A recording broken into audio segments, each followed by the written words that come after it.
चलिए इस वीडियो में बात करते हैं डिक्शनरी को कॉपी करने की। यानी कि अगर आप किसी डिक्शनरी को कॉपी करना चाहते हैं तो किस तरीके से करते हैं। तो यहाँ पर एक जनरल तरीका दिया है जिसका लोग अक्सर इस्तेमाल करते हैं, लेकिन ये जो तरीका है वो यहाँ पर अप्लाई नहीं होता है। जैसे ये है कि इसमें लिखा हुआ है you can not copy a dictionary simply by typing dict2 equals dict1। तो ये बता रहा है कि अगर जैसे डिक्शनरी 1 है और डिक्शनरी 1 के आइटम को आप कॉपी करना चाहते हैं डिक्शनरी 2 में, तो सिंपली इस तरीके से आप कॉपी नहीं कर सकते। एक ही डिक्शनरी के दो नाम बन जाते हैं यहाँ पर, ठीक। और इससे कोई कॉपी नहीं होता है, मतलब इससे भी आप एक्सेस कर सकते हैं उस डिक्शनरी को, और इससे भी, इस वेरिएबल से भी आप उस डिक्शनरी को एक्सेस कर सकते हैं। तो एक कॉपी नहीं बनी, मतलब डिक्शनरी एक ही है, बस उसके नाम दो पड़ गए हैं। तो अगर आप एक वेरिएबल के ज़रिए डिक्शनरी में चेंज करने की कोशिश करेंगे तो वो चेंज आपके दूसरे डिक्शनरी वेरिएबल में भी दिखाई देगा। तो इस पहली वाली जो डिक्शनरी वेरिएबल है इसमें पड़े हुए डेटा में भी आपको चेंजेस दिखाई देगा। इसलिए ये कॉपी नहीं होता है, बल्कि एक ही डिक्शनरी के दो नाम इसमें यहाँ पर डाल दिए गए हैं, ठीक। इसको कॉपी करना नहीं बोलते हैं। अगर आपको डिक्शनरी कॉपी करना है तो आपको कॉपी मेथड का इस्तेमाल करना पड़ेगा। जैसे कि यहाँ पर हमारी ये डिक्शनरी वेरिएबल है और इसमें ये आपको डिक्शनरी दिख रही होगी जिसमें की और वैल्यू के पेयर में सारा डेटा आपको दिख रहा होगा। उसके बाद अगर इसको हम कॉपी करना चाहते हैं तो इसमें हम कॉपी मेथड का इस्तेमाल करेंगे। दिस डिक्ट, ये हमारा डिक्शनरी वेरिएबल है और इस पर हम कॉपी मेथड का इस्तेमाल करते हैं। तो इससे जो हमें मिलता है वो एक डिक्शनरी, कॉपी की हुई डिक्शनरी मिलती है, जिसको हम लोग इस माई डिक्ट नाम के वेरिएबल में स्टोर कर लेते हैं। यानी माई डिक्ट एक नई कॉपी डिक्शनरी बन गई इस ओरिजिनल डिक्शनरी की, ठीक। जैसे इसको करके देखते हैं तो यहाँ पर आपको दिख रहा होगा, ये अगर माई डिक्ट को हम लोग जब प्रिंट कराते हैं तो ये वैल्यू आती है, और ये वही वैल्यू है जो दिस डिक्ट की वैल्यू है। जैसे की वैल्यू, यहाँ भी वही ब्रांड फोर्ड और यहाँ भी ब्रांड फोर्ड, ठीक। इस तरीके से ये जो डिक्शनरी है इसकी कॉपी बन गई माई डिक्ट के फॉर्म में, जब हम लोग कॉपी मेथड का इस्तेमाल करते हैं इस डिक्शनरी के ऊपर। उसके बाद another way to make a copy is to use the built in function dict. इसके अलावा डिक्ट मेथड के जरिए भी हम लोग डिक्शनरी बनाते हैं। जैसे ये डिक्शनरी है और इसकी वैल्यू है, यहाँ पर की और वैल्यू के पेयर में है। यहाँ पर हम डिक्ट मेथड का इस्तेमाल करते हैं और इसमें एज पैरामीटर पास करते हैं इस डिक्शनरी को, ठीक। तो इससे जो हमें आउटपुट मिलता है, एक नई डिक्शनरी मिलती है जो कि इस डिक्शनरी की कॉपी होती है, ठीक। तो इससे भी आपको सेम आउटपुट मिलता है।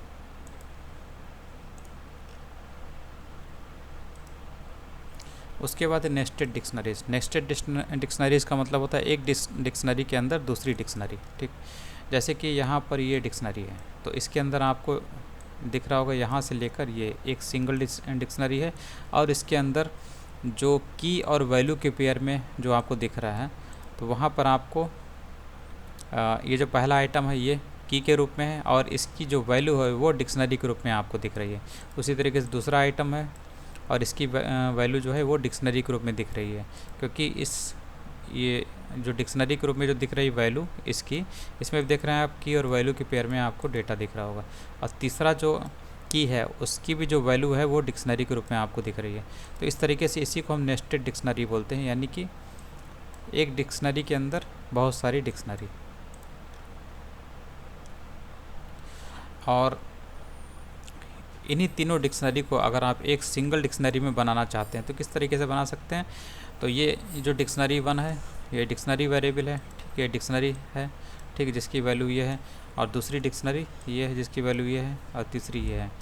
तो इन तीनों को अगर हम एक डिक्शनरी के रूप में बनाना चाहते हैं तो एक डिक्शनरी का नाम रख लेते हैं, और उसके बाद हम लोग क्या काम करते हैं, इनके वैल्यूज़ का इस्तेमाल करेंगे। यानी कि हम लोग की बना लेते हैं, तो की तो हम लोग यहाँ पे कुछ भी बना सकते हैं, ठीक, कुछ भी बना सकते हैं, लेकिन इनकी जो वैल्यू होगी वो हम इन डिक्शनरी वेरिएबल्स का इस्तेमाल करके इनकी वैल्यू को यूज करेंगे इस जगह पर।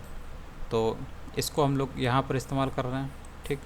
तो ये डिक्शनरी वेरिएबल, इसकी जगह पर क्या आ जाएगा, ये सारी वैल्यू आ जाएगी, ये सारी वैल्यू उठ के यहाँ पर आ जाएगी, ठीक। उसी तरीके से इसकी जो वैल्यू है ये वाली, ये सारी वैल्यू आ जाएगी इस जगह पर। तो इस तरीके से आप डिक्शनरी के अंदर डिक्शनरी बना सकते हैं, और इस तरीके से आप इस थोड़ा सा जिसमें ज़्यादा कोड लिखा हुआ है तो इसको छोटे में बना सकते हैं। Access items in nested dictionaries. जो जो नेस्टेड डिक्शनरीज होती है इसके आइटम को एक्सेस कैसे करते हैं। तो एक्सेस करने का तरीका भी बहुत आसान होता है। जैसे हम लोग इसको मान लीजिए करते हैं, तो सबसे पहले आपको दिख रहा होगा, अगर मान लीजिए आप किसको एक्सेस करना चाहते हैं, आप सपोज़ एक्सेस करना चाहते हैं इस 2007 की वैल्यू को, ठीक। तो सबसे पहले आपको क्या लिखना पड़ेगा, माई फैमिली लिखना पड़ेगा। तो माई फैमिली जो डिक्शनरी नेम वो लिखना पड़ेगा। उसके बाद आप स्क्वायर ब्रैकेट लगाएंगे और देखेंगे कि इसमें 2007 जो है इसका की क्या है, ठीक है। ये भी एक डिक्शनरी है, तो इसकी की क्या है, इसकी की है यहाँ पर। तो इस चीज़ को आप लिखते हैं, तो ये की के रूप में है, तो इस चीज़ को आप लिखते हैं स्क्वायर ब्रैकेट में। तो यानी कि आपने एक्सेस कर लिया इस वैल्यू को। उसके बाद इस वैल्यू को जब आप एक्सेस करते हो तो इसके अंदर भी इसकी जो की है वो आपको मिलती है ये। तो स्क्वायर ब्रैकेट में आप लिखेंगे नेम, यहाँ पर स्क्वायर ब्रैकेट में लिखेंगे ईयर, ठीक। तो ईयर से क्या होगा, ये वाली वैल्यू तक आप पहुँच जाते हैं। तो इस तरीके से आप इस वैल्यू को आराम से एक्सेस कर सकते हैं। इसका आंसर कितना आएगा, 2007। तो इस तरीके से ये होता है।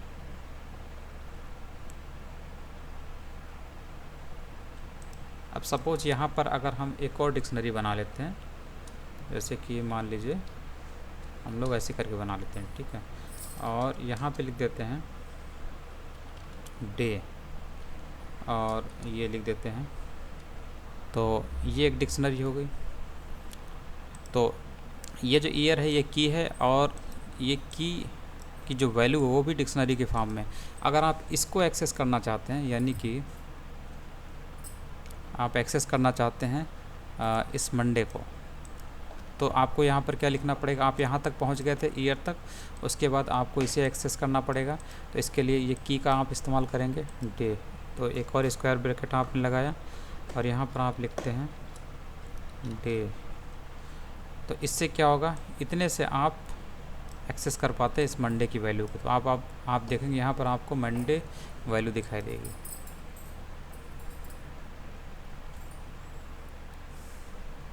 तो इस तरीके से आप कर सकते हैं।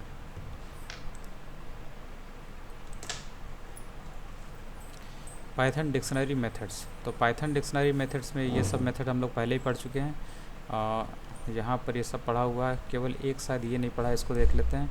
तो ये क्या काम करता है, तो यहाँ पर इसका सिंटेक्स देख लेते हैं। From keys, this method returns a dictionary with the specified keys and the specified value.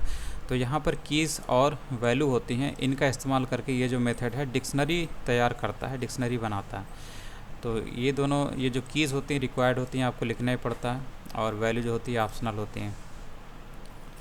तो जैसे कि इस एग्जांपल में एक्स में हम अगर ले लेते हैं की 1 की 2 की 3, तो अगर आपने यहाँ पर मेंशन नहीं किया है तो ये बाय डिफ़ॉल्ट जो होती है वो डिफ़ॉल्ट वैल्यू नन होती है। तो इसको करके देखते हैं। तो यहाँ पर आपका एक्स जो वेरिएबल है वो, उसमें ये वैल्यू है, ये टपल की तरह है, और आप इसको एज पैरामीटर पास करते हैं इस डिक डॉट फ्रॉम किस मेथड के अंदर, और यहाँ पर वैल्यू नहीं दी गई है, तो बाय डिफ़ॉल्ट वैल्यू जो होती है वो नन होती है। इसलिए आपको सबके सामने नन दिख रहा है, यानी की 1 की वैल्यू क्या है, नन, की 2 की वैल्यू क्या है, नन, और की 3 की वैल्यू नन। अगर आप यहाँ पर सपोज़ कोई दूसरा जो वैल्यूज़ है वो भी दे देते हैं, मान लीजिए हम लोग दे देते हैं वाई देते हैं और इसकी वैल्यू 12 कर देते हैं, तो क्या होगा, यहाँ पर भी हम लोग कर देते हैं। तो की 1 की वैल्यू 12 होगी, की 2 की वैल्यू 12 होगी, की 3 की वैल्यू 12 हो जाएगी। इस तरीके से आपने यहाँ पर एक्स और वाई दोनों दिया, यानी की और वैल्यू दोनों दिया है। तो नन की जगह पर आपको 12 दिखाई देगा, ठीक। तो इस तरीके से है ये। इसके बाद जितने भी मेथड है वो हम लोगों ने पहले ही पढ़ रखे हैं सब, तो इनको आप देख लीजिएगा। डिक्शनरी एक्सरसाइज अपने से कर सकते हैं। इसके बाद अगले लेक्चर में बात करते हैं इफ एल्स की।